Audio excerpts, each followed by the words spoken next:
Hello friends, इस video में आप सीखेंगे जनगणना फॉर्म कैसे भरते हैं। घर बैठे अपने मोबाइल से सौ गणना करने के लिए क्रोम ब्राउज़र को ओपन करेंगे और वहां पर सर्च करेंगे सेंसस CENSUS। यहाँ पर दी गई फर्स्ट वेबसाइट ऐसी वाली पर क्लिक कर देंगे। आपके मोबाइल की स्क्रीन पर इस तरह का फॉर्म ओपन हो जाएगा। अपना स्टेट सेलेक्ट करेंगे और दिए गए कैप्चा कोड को भर देंगे। वेरीफाई एंड प्रोसीड पर क्लिक कर देंगे। इस पेज में आपको अपने परिवार के मुखिया के नाम को टाइप करना है। नीचे मोबाइल नंबर भर देंगे। आप अपनी ईमेल आईडी भी भर सकते हैं, लेकिन ये ऑप्शनल है। भरने के बाद वेरीफाई कर देंगे। आपके मोबाइल पर एक OTP नंबर आ जाएगा, यहाँ से इसे ओके कर देंगे। अब जो भी OTP नंबर आपके मोबाइल पर आया है वह OTP नंबर यहाँ पे फिल कर देंगे। इस पेज में आपको सौ गणना से संबंधित जानकारी दी गई है। इस जानकारी को ध्यान से पूरा पढ़ लीजिए। इसमें सौ गणना फॉर्म के लिए लोकेशन से संबंधित जानकारी दी गई है। इसे पूरा पढ़ने के बाद नीचे दिए गए ओके के ऑप्शन पर क्लिक कर देंगे। क्लिक करते ही आपके सौ गणना फॉर्म के स्टेप ओपन हो जाएंगे। दिए गए फर्स्ट स्टेप में आपको अपना जिला, पिन कोड और अपने गांव नगर का नाम फिल करना है। नीचे की तरफ गूगल मैप भी दिया गया है, जहां से आप लोकेशन को सेट करेंगे। तो चलिए हम इस सब जानकारियों को पढ़ लेते हैं। इसको स्क्रॉल डाउन करेंगे और यहाँ पे सबसे पहले जिला के ऑप्शन पर क्लिक कर देंगे। क्लिक करते ही सभी जिला शो हो जाएंगे। अब आप जिस भी जिला से हैं अपना जिला सेलेक्ट कर लीजिए। इसके बाद अपना पिन कोड डाल देंगे। यदि आपके गांव का नाम खोजने पर नहीं मिलता है तो नीचे दिए गए मैप को जूम करते जाइए। जूम करते हुए आप अपने शहर, नगर, गांव, डिस्ट्रिक्ट की लोकेशन पर पहुंच जाएंगे। जब आप इसको और जूम करेंगे तो आप जहां रहते हैं उसे आसानी से ढूंढ पाएंगे। आप जिस भी एरिया में रहते हैं वहां पर इस पॉइंट को लेकर जाइए। अपने घर की लोकेशन पर इसे सेट कर दीजिए। सहेजें और आगे बढ़े के ऑप्शन पर क्लिक करते ही इस तरह का पॉपअप शो हो जाएगा कि लोकेशन मिल गया।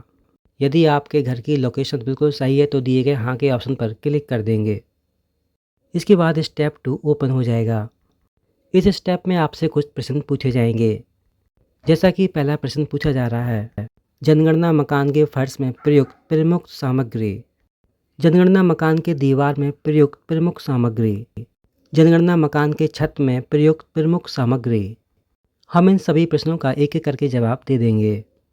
दिए गए पहले प्रश्न का जवाब दे देते हैं। जैसे कि मेरे मकान का जो फर्श है वो मिट्टी का बना हुआ है, मैंने यहाँ पर क्लिक कर दिया।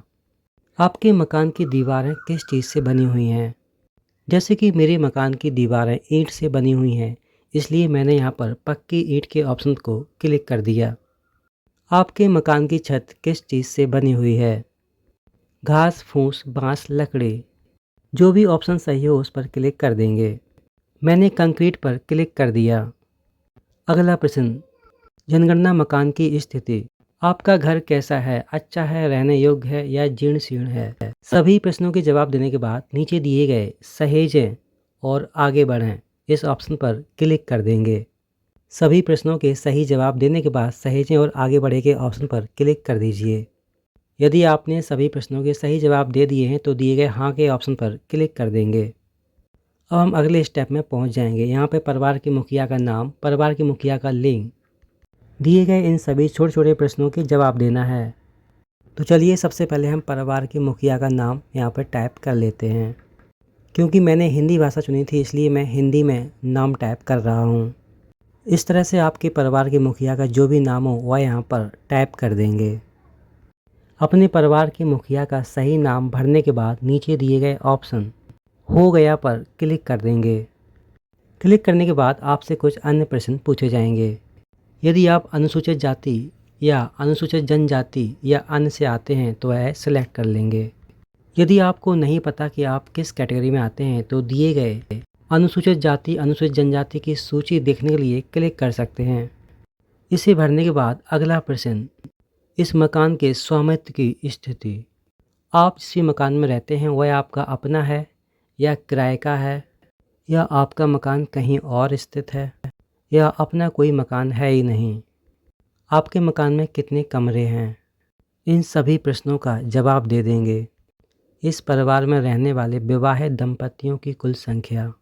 आपके परिवार में जितने भी विवाहित दंपति हैं वह यहाँ पर संख्या फिल कर देंगे।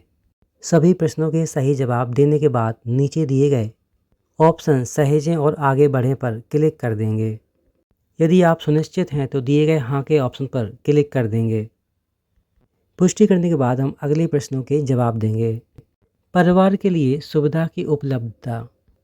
आपके घर में पेयजल का मुख्य स्रोत क्या है? यानी कि आपके घर में पीने का पानी कहाँ से आता है? प्रकाश का मुख्य स्रोत क्या है? एक एक करके इन सभी प्रश्नों का आपको जवाब देना है। जैसे कि मेरे घर पर पीने का पानी हैंडपंप से आता है, तो मैंने यहाँ पे हैंडपंप पे क्लिक कर दिया। आपके घर में जहाँ से पानी आता हो उस ऑप्शन पर क्लिक कर दीजिए। पेयजल स्रोत की उपलब्धता। आप पीने का पानी कहाँ से लाते हैं? आपके घर के अंदर मौजूद है या घर के बाहर है या घर से दूर है? आपके घर पर पीने का पानी जहाँ से भी आता हो उस ऑप्शन पर क्लिक कर देंगे। अगला प्रश्न, प्रकाश का मुख्य स्रोत क्या है? मेरे घर पर प्रकाश का मुख्य स्रोत बिजली है। आपके घर पर प्रकाश का मुख्य स्रोत जो भी हो उस ऑप्शन पर क्लिक कर दीजिए। मैंने बिजली वाले ऑप्शन पर क्लिक कर दिया। अब हम अगले प्रश्न का जवाब देंगे। अगला प्रश्न, शौचालय की सुलभता। क्या आपके घर पर शौचालय की व्यवस्था है? दिए गए ऑप्शन में से क्लिक करेंगे। सिर्फ आपके परिवार के लिए है या अन्य परिवारों के साथ है, या सार्वजनिक शौचालय है, या आपके घर पर शौचालय है ही नहीं? जो भी ऑप्शन सही हो उस पर क्लिक कर दीजिए। मेरे घर पर केवल परिवार के उपयोग हेतु बना हुआ है। शौचालय का प्रकार। आपका शौचालय किस तरह का है? फ्लैश शौचालय, दो गड्ढा शौचालय, एकल गड्ढा शौचालय। आपके घर पर जैसा भी शौचालय बना हो उस ऑप्शन पर क्लिक करेंगे। जैसे कि मेरे घर पर दो गड्ढा शौचालय बना हुआ है, इसलिए मैंने दो गड्ढा शौचालय स्लैब के साथ पर क्लिक कर दिया। इसी प्रकार हम अन्य प्रश्नों के भी जवाब दे देंगे। आपके घर पर गंदे पानी के जल की निकासी किससे जुड़ी हुई है? जो भी ऑप्शन सही हो उस ऑप्शन पर क्लिक कर दीजिए। ढकी हुई नाली या खुली हुई नाली से। मेरे गांव में खुली हुई नाली है, इसलिए मैंने इस ऑप्शन पर क्लिक कर दिया। परिसर के अंदर स्नान सुविधा उपलब्धता। आपके घर के अंदर स्नान सुविधा उपलब्ध है या नहीं? स्नान गृह या छत के बिना अहाता। मेरे घर पर स्नान गृह नहीं है, इसलिए मैंने दूसरे ऑप्शन पर क्लिक कर दिया। रसोई घर और एलपीजी पीएनजी गैस कनेक्शन की उपलब्धता। रसोई घर में खाना पकाते हैं, एलपीजी पीएनजी गैस कनेक्शन उपलब्ध है या नहीं है? घर के भीतर खाना पकाते हैं परंतु रसोई घर में नहीं। जो भी ऑप्शन सही हों उन पर क्लिक कर दीजिए। खाना पकाने के लिए प्रयुक्त मुख्य ईंधन। खाना पकाने में आप कौन से ईंधन का उपयोग करते हैं? मैं एलपीजी गैस का उपयोग करता हूं, इसलिए मैंने दिए गए एलपीजी के ऑप्शन पर क्लिक कर दिया। इन सभी प्रश्नों का सही जवाब देने के बाद नीचे दिए गए ऑप्शन सहेजें और आगे बढ़े पर क्लिक कर दीजिए। सहेजें और आगे बढ़े के ऑप्शन पर क्लिक करते ही आपके मोबाइल स्क्रीन पर पॉपअप शो हो जाएगा। दिए गए हाँ के ऑप्शन पर क्लिक कर दीजिए। परिवार द्वारा धारित परिसंपत्तियाँ। क्या आपके घर में रेडियो, ट्रांजिस्टर है, टेलीविज़न है? इन सभी प्रश्नों के सही जवाब भर दीजिए। क्या आपके घर पर इंटरनेट सुविधा उपलब्ध है? लैपटॉप, कंप्यूटर में, मोबाइल, स्मार्टफोन में? क्योंकि मैं जिस मोबाइल से ये फॉर्म भर रहा हूँ उस पर इंटरनेट उपलब्ध है।